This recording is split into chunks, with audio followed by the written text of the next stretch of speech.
If you're going to make any homemade sauce at all, let it be this one. It is so good. I love Lebanese garlic sauce, which is called Toum in Arabic. But I've tried so many recipes online and none of them really work.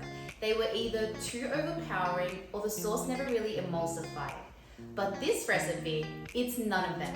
The sauce is creamy, it's garlicky, and it's completely authentic. Whether you're pairing it with chicken shawarma or anything else, it makes everything taste better and it's a complete game changer. Let's go ahead and get started.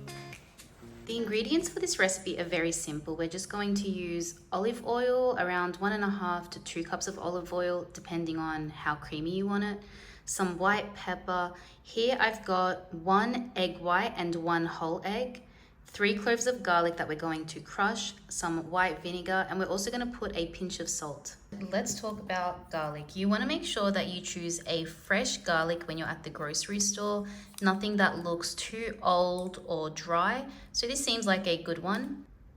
Cut your garlic cloves in half, and you can see there's a little sprout here. You want to make sure to remove that. This is where a lot of the bitterness can come from when you're making garlic sauce. Now let's go ahead and crush the garlic before we put it in the blender.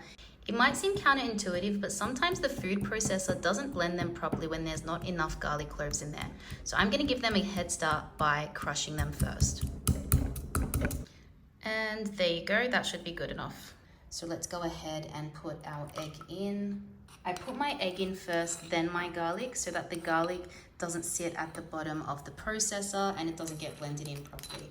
Our vinegar, a sprinkle of white pepper, not too much as it's very powerful, and a pinch of salt.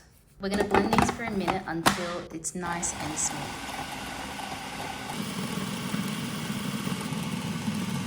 So you can see the consistency is nice and smooth. Now we're going to drizzle in the oil. Now my food processor also comes with this, and it's got a small hole in the bottom, which actually helps me to drizzle the oil in much slower, and I've got more control over it, so I'm gonna pop it in here as well. This step is super important. You want to pour the oil in slowly so it emulsifies and creates that perfect creamy texture we're after. I'm going to start off by using 1 cup of oil, and then if I need more or if I want it thicker, I'm going to add in the rest of the oil.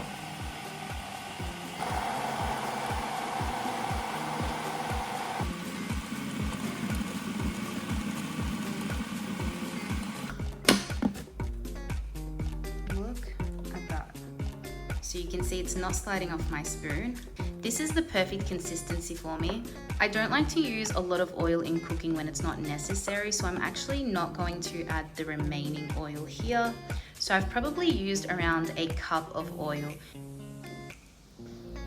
Refrigerate your toum for a minimum of 30 minutes to let it thicken up a little bit.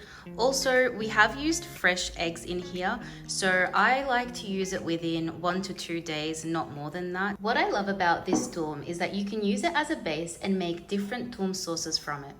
I'm going to put 3 teaspoons of toum in here. I'm going to add 1/4 teaspoon of tomato paste, a sprinkle of sumac, and the tiniest bit of chili. So easy to make and tastes so good. You've got yourself a completely different sauce just from that toum base. And just for fun, because I absolutely love pomegranate molasses, I'm going to put a drizzle of it in here. All right, now that our sauces are ready, let's get started on our chicken shawarma. In the next video, I'll show you how to make the juiciest chicken shawarma, and trust me, this sauce will take it to the next level. Stay tuned and subscribe so you don't miss when I post the video.